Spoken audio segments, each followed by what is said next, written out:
Okay, so let's start. So first of all, thank you very much. Thank you very much for accepting my invitation for this quiz.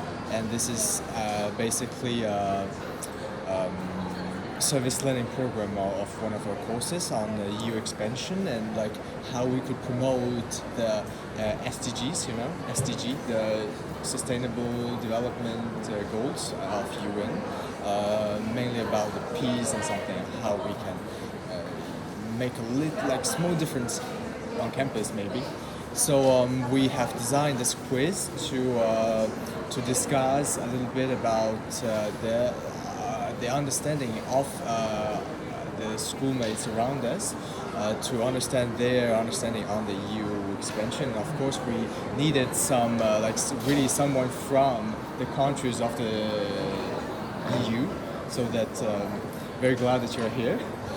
So I'll give you 3 questions, and please feel free to express your opinions on it. And so the first one, I have 4 choices here. In which choice would you say that is the most close to the reason why Turkey's candidacy into European Union has not been accepted since 1990? The first one is because it's geographically not in Europe. Second one is because it has Islamism as the state religion. And the third one is because it has a very poor economic development. And the fourth one is because it has human rights violation. Which one would you choose? You can start. You can. Okay. I would say it's complicated to choose between the second and the third one. Mm-hmm. I think it's in part because even if it's kind of tacit and we don't really want to say that or to assume that in the European Union, it's because there is Islam like the major religion, because it asks some problem, particularly with the group, what we call the Visegrad group, is to say the Poland, the Hungary, and all the countries of Eastern Europe, and they are really Catholic, so they want to assume their Catholic heritage or the Catholic past, and so consider that even if Europe it's a kind of transnational and transpartisan construction, there is also some roots and some values that you cannot really trespass or that you cannot really forget. So I think that's important to give to Europe kind of cultural and religious heritage, and that's why it's complicated to accept a country which is not in our area, Yes. and neither in our religion or habits or culture and values. And the third point that what we were talking about, it's about economical development. Yes. I think it's also a point that it's important in the non-acceptation by the EU, because European Union asked all the countries to develop themselves and to have a fight against corruption and to be aware of all the necessities to enter in the European Union, because you will have to trade for maybe 40 or 50% of your GDP and your exports with other countries of the area. So you need a strong economy, you need not a lot of inflation, you need a strong growth, a strong GDP, less than 3% of deficit each year. And so I think Turkey cannot really fulfill all the necessities of the European Union. And we saw what happened with Greece. We see now what happened with Ukraine, or all the invitations were about precisely corruption, of course, but also the economical capacity of Ukraine to support an entrance in the European Union. So I think that's 2 important points, and I will say I can't really choose between the second and the third one. So. Okay, and I'm sorry. I just have a question on the second one, like about the religion. But like, is it on paper or like is it really just? It's not on paper at all. It's not on paper at all. It's not on paper. Okay. It's not assumed. Like for the European Union, you can enter even if you are from another religion, or even if you don't have any religion, because in France we have secularism, so we don't have any state religion. We are not the Catholic officially. For example, is different in Germany. Or in Spain or in Italy even. but I think it's more something that we can't really say or assume to say. But in fact, this is the main point because we know that in some Islamic countries now, they can be a growth, I would say, or an augmentation of all the really radical political parties. Yeah. So that's why Europe is a bit afraid about having some kind of movement in itself. And we already have a lot of immigrant population, particularly from Turkey, where groups which are kind of radical ones. So I think that's also the reason that can explain that. Okay, thank you very much. I agree with you, but just I want to express my opinion because for me the cultural aspect is more like underground, and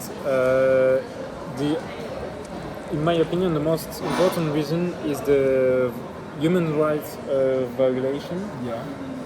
I don't know if it's the most important, but officially, in my opinion, that's the main point, because it's mainly linked to the fact that Turkey does not recognize the Armenian genocide.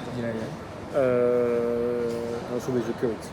Yeah, and that's, in my opinion, the official reason. And I agree with the fact that cultural aspect is really important, but it's like underground because the countries prefer to say, okay, yeah, it's the human rights violation that are the... It's more politically correct. Yeah. Yes. And I'm not aware of the economic situation in Turkey, but maybe it's going to be difficult for them to fulfill the Copenhagen criteria. Yeah. So maybe it's another point that makes the integration of Turkey really difficult. Yeah. The EU. We agree on the fact that it's not a geographical question. Yeah, of The course. geographical question, no, I think we don't care about that. Yeah. Because Moldavia went to enter in European Union, and we said maybe. So. But it's not I also think that like Turkey is already integrated in Europe. It's already integrated. it's not in European Union. It's part an of Europe. important partner, but it's not integrated in the Integrated EU. in anything. No, I don't mean EU, but like geographically Europe. Yeah, it's in a part. In a part. I mean, In a part. Okay. we hold Constantinople. Yes. The city, yeah. The city of Istanbul. Istanbul. Okay. Yes. The separation is the Bosphore. The Bosphore. This is a separation between Europe and abroad. Middle East. So yeah, that's why it's a kind of countries at the middle. It's like Russia. A part of Russia is European. Absolutely. The other part is is in Asian. Asia. Yeah. Okay, thank you very much, Sherry. And let's go to the second one. According to your knowledge on the EU, what reform has Croatia undertaken for combating corruption in order to become a EU member state? This is really like a hard history question. Also 4 choices. First one, establishment of Bureau for Combating Corruption and Organized Crime. We call it OSCOC. The second choice, creation of specialized anti-corruption courts. The third one, introduction of a new anti-corruption law. And the fourth one, establishment of the State Commission for the Prevention of Corruption. It's an institution. Its name. I don't have I don't know if I know the good answer, but in my opinion, create a special court of justice. It's something really European, more than a law, because a law can be perceived as something too hard and maybe too in violation of many liberties. Yeah. So In my opinion, a special court of justice is maybe the most European solution, but I'm not sure. yeah, and also I mean also the courts. I think they're more efficient, but also I think that's in general a big issue for a state to know that if they are too much corrupted, they will have an answer of the European Union, or there will be be unable to enter the European Union. So I think already the pressure of all the fact that if they enter the European Union, they have to fight themselves against corruption. I think that's already the biggest pressure. And after, I think it's more the tools of the state themselves. And that's why we can see there is big differences between the state. For example, corruption was bigger in Greece, or it was bigger now in Ukraine, or in some countries like that. But I think it's more the tools that the states are putting that are the most useful. And we can see also now the answer of the European Commission against the corruption that can have that can exist in Hungary. And in Hungary, lastly, with Viktor Orban, notably, there was a lot of nepotism, corruption, and we can see now the European Commission is trying to cut the funds to Hungary. So I think when you talk about cutting the funds and cutting the prices, this is a more efficient solution, usually. Absolutely, and your answers are right. Yeah, like it's super European to create like a court like this. Okay. Also, like there is a researched explanation, because like Croatia established the anti-corruption courts to address the problem of pervasive judicial corruption and the lack of specialized judicial knowledge, as corruption has been a really long struggle since the privatization of state-owned assets since the 80s, and has been a really big obstacle for its candidacy to join the EU. So after the establishment of SACCS or SACS, the number of corruption conviction cases has increased. So including, for example, like high profit cases like that. Like this is a more researched explanation, but like your insights are like totally on point. Thank you. And so let's go to the third one, the last one. Poland, a EU member state. It has introduced judicial reform years ago, which was deemed by the EU as the infringement of judicial independence. So which measure was taken by the European Commission in light of this, would you consider? Like, also for choices, the first one, withdrawing the COVID recovery fund. Second one, suspending Poland membership. Third one, applying for judicial review at the Court of Justice of the EU. And the fourth one, launching an infringement procedure against Poland. What is the fourth one? Launching an infringement procedure against Poland in terms of law. According to me, it's the third one, because I can't imagine it would be possible to suspend the membership for that reason. And also for the COVID, it would be completely just impossible to cut and to say you can die, it's okay. You can have all people dying just because you are corrupt and just because you decided to fire all judges in the courts in Poland. That's why they consider usually the judges that were suspended were more anti-government or new government of the peace in Poland. And so they said, okay, that's not really fair, and can have some problems of independence of justice. I think the third one, the fourth one I'm not sure, but maybe the third one I think is the Court of Justice thing. Yeah, it's the most probable one. And for you? I think it's the same, because the Court of Justice is something really often in Europe. So for me, the way Europe likes to solve the problems is always with new entity, new justice entity. I think it's that one, but I'm not sure. Yeah, it's like if you follow the same logic as the second question, of course, the Court of Justice, but actually the right answer is D. Like they really launched.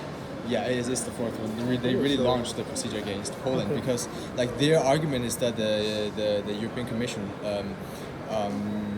how do you say, like, launching an infringement procedure against Poland is for ensuring that it complied with the EU law and respected the principles of rule of law and judicial independence. So actually, the infringement procedure is a legal mechanism of course, like you said, it was super strong. But like according to their rule of law, it is a legal mechanism that you can use to enforce the compliance with the EU law. So it can ultimately result in legal action being taken against a member state, the Court of Justice. But it end up, of course, in the Court of Justice. Yeah. Interesting. Yeah. So those are the 3 questions. Thank you very much. And could you please give me a very short feedback on this quiz? Like, just what do you think about it? I think it was really interesting. It was really precise. I think that's really useful even for us sometimes to be confronted to some questions we are not sure about, or this is some decisions of the European Court. And it also, I would say, thanks to that, we understand that sometimes we are not aware of everything that's happened in the European Union. That there can be some decisions of courts, there can be some decisions to decide for some procedures, for example, against these countries which they doesn't respect the law of the European Union. And sometimes we are not aware of everything. And it also means that all the European states are usually more aware of what's happening in their country. And so they can be a kind of limit, because in France we are really, I would say, engaged, for example, in strikes against a reform of the government or in general in society. But French people, usually they don't really know what happened in the European Commission. And they are not able to understand everything. Because we don't know exactly how it works.